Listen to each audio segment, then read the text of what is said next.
Shut up!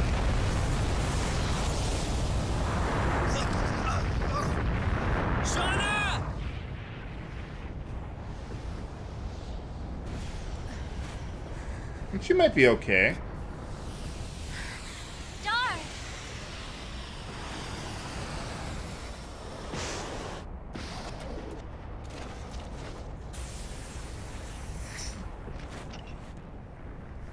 I have been waiting for this moment. I kept you waiting so long. I'm sorry.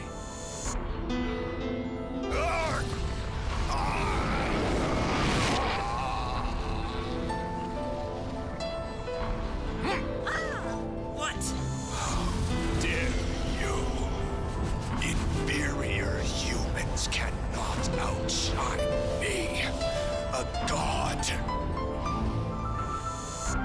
Rose, the time has come.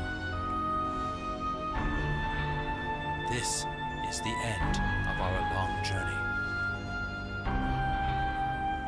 Sieg, Could you come with me? yes. I will never leave you again.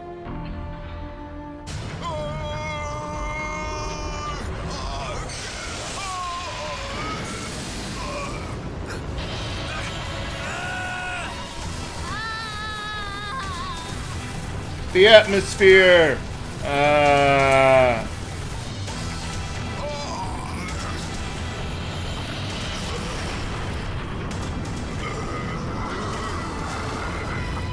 Dart, you have grown up. Father? I couldn't do anything for you as a father. Please forgive me. But father, we finally met. This isn't fair. Dart, I'm so glad I met you.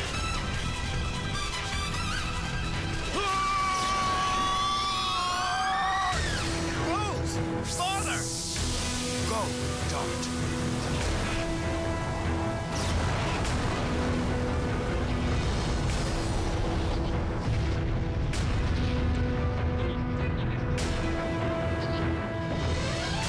I'd imagine this whole sequence would be a bit more confusing if you skipped his final phases of the fight.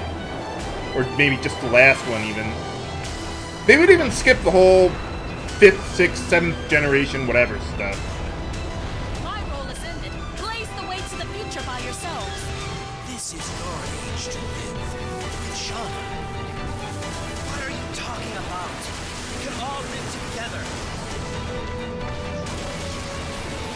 We were never meant to exist in this age.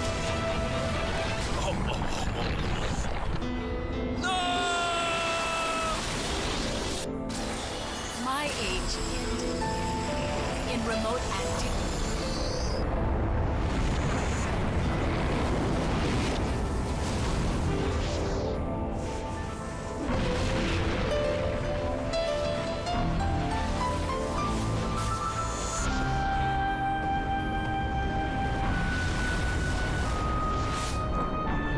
Farewell, Dart, and thank you.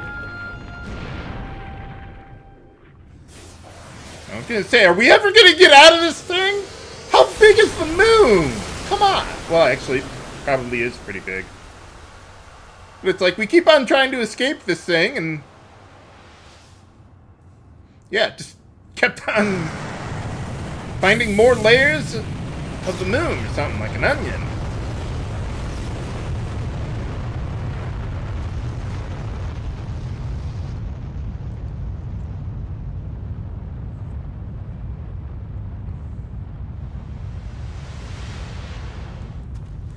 I don't think you need your Dragoon forms anymore, guys. Hey, how's it going? Rose! They might be okay.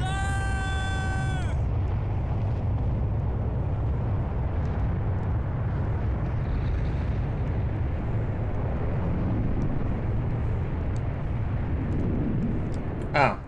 Well, no, probably not now. Think you went a little overkill there, Zeeg. But I suppose you had to make sure. I like how they have Kongol there back at Rouge.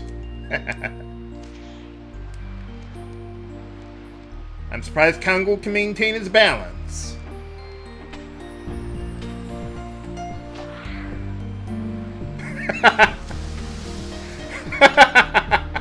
Oh, you idiot.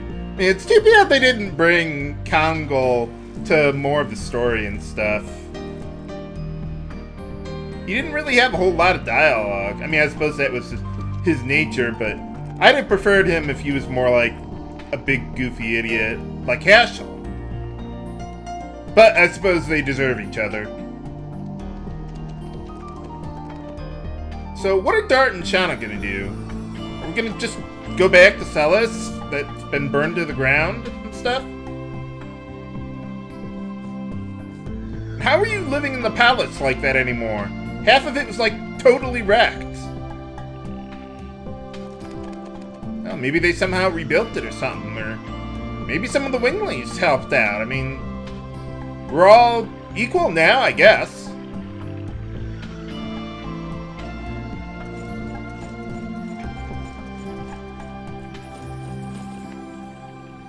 Oh yeah, that was it. I was like, wait a minute, who is that guy? Oh yeah, he was the guy who was doing all that stuff with like regrowing the forest or whatever he was talking about. And Albert was going nuts over it for some reason.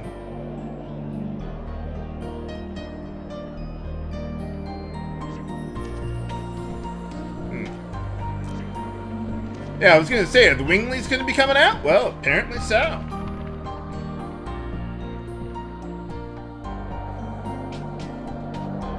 And it's too bad they didn't go to Fernie on the way back. That was probably my favorite town in the game, but they're all really good. Kind of reminds me of Final Fantasy IX like that.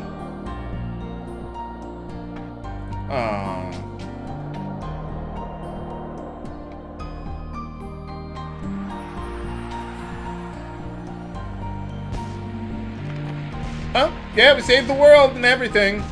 You guys were all good. Totally don't owe us or anything. Well, someone had to do it.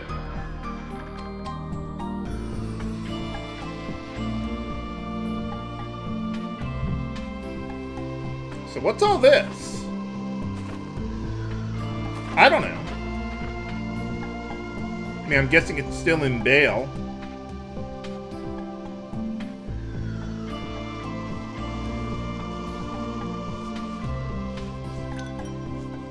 Maybe that was Lavitz's house or something.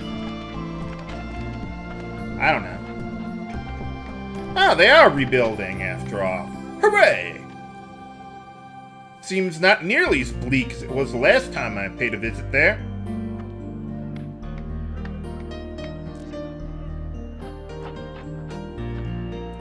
Well, I guess Shauna really can say yes if anyone asks her if she's a god. Maybe not anymore, I don't know.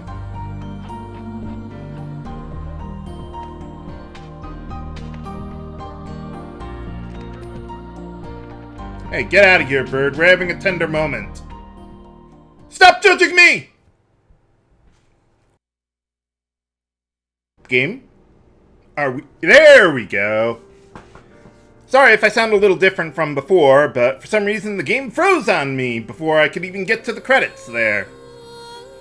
Well, it happens, although I never had a problem with the game freezing on me prior to that, like during any of my test runs.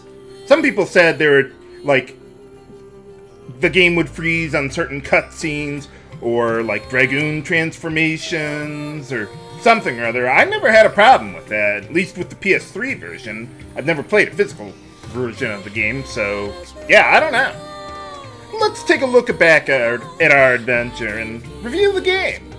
For the graphics, I'd easily give them a 10 out of 10. Top notch for the PS1 there. Certainly a step up from Final Fantasy VII and a lot of the other early 3D JRPGs that came on. But, you know, that's to be expected for a late gen PS1 game there.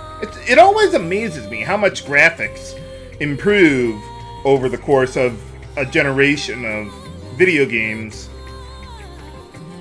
with the same hardware, that is. I mean, I would think in order to get more out of it, you would have to get more hardware, but, well, that doesn't usually seem to be the case, or at least not that often.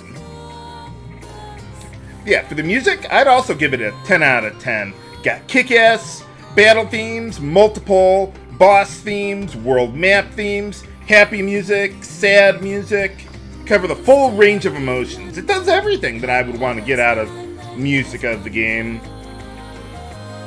And it really helped set the mood and the tone for everything. Danger music, all that good stuff. For the plot, I'd give it a 8 out of 10. It started out really strong, especially on disc 1, burning your beloved peasant village to the ground, kill your best friend, sets up the revenge theme and everything going there. And then, like, especially with disc 2 and 3, the plot seemed to kind of drag in some spots where it was like an hour of text, and that wouldn't be so much a problem. I mean, like, hey, Radiant Historia had a lot of text, but I found it interesting. A lot of the stuff that was just going on during these walls of text, it was just, there wasn't a whole lot going on there. And, I mean, at least with Radiant Historia, like, you could fast forward or outright skip cutscenes. I mean, they didn't do that too much during the PS1 era, did they? Oh well. But still, I mean, even with, you know, where the plot drags a bit there, the rest of it was still very solid. I mean, you go to a dungeon, you either fight a bad guy or something else is going on, and you move on, you go to a town, get some information. They have nice backstory and side quests. I wish the side quests had a little bit more plot relevance, but, also rewards that you could get from it. But it was still very strong for the most part. Outside of, like, the disc 2 and 3 hour-long text boxes to read, everything else was pretty strong. I mean, they didn't have you sit there for several minutes to get to the boss fight or anything like that, for the most part. And for the gameplay mechanics, I'd also give them 8 out of 10.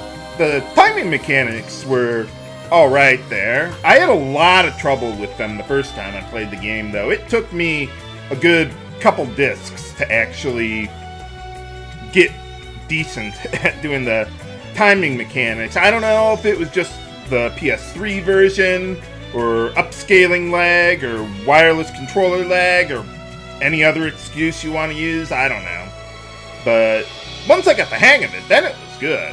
It's just that, especially with some of Lavitz's additions there, were really, really hard to pull off. I mean, just insane at the enemy counters on it. And it took me a while to get to the point where I had to accept that if the enemy counters on this hit, that's pretty much it. You're not gonna complete that addition. So that's another reason why I did so much grinding in the LP, because I just wanted to get them out of the way, so that way I didn't have to rely as much on actually performing my additions over time. Because even if I get like 5 out of 6 hits on an addition, hey, that's nearly full damage there. But yeah, that spinning blue box, you know, that can really just throw you off. Kind of a weird way of doing it. I liked how more, like, the Super Mario RPG handled it, or Paper Mario, or something like that, where it was still challenging, but reasonable.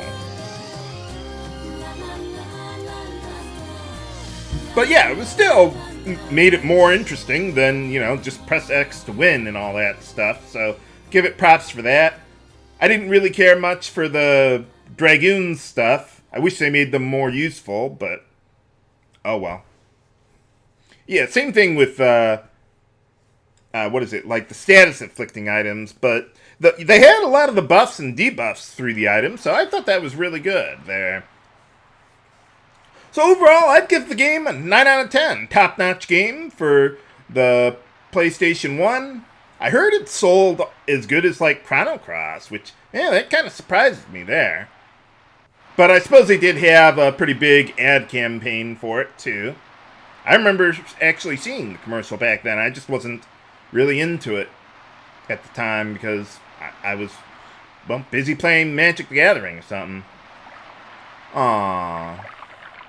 So I guess that's like Zeeg and Rose or something? Reincarnated? Or they're Dragoon spirits? I don't know. So that's all for Let's Play The Legend of Dragoon! I hope you've enjoyed this LP as much as I've had making it. But there's one more thing I want to show you when I was going through the final boss fight. Again, to get to the credits so I could actually record it.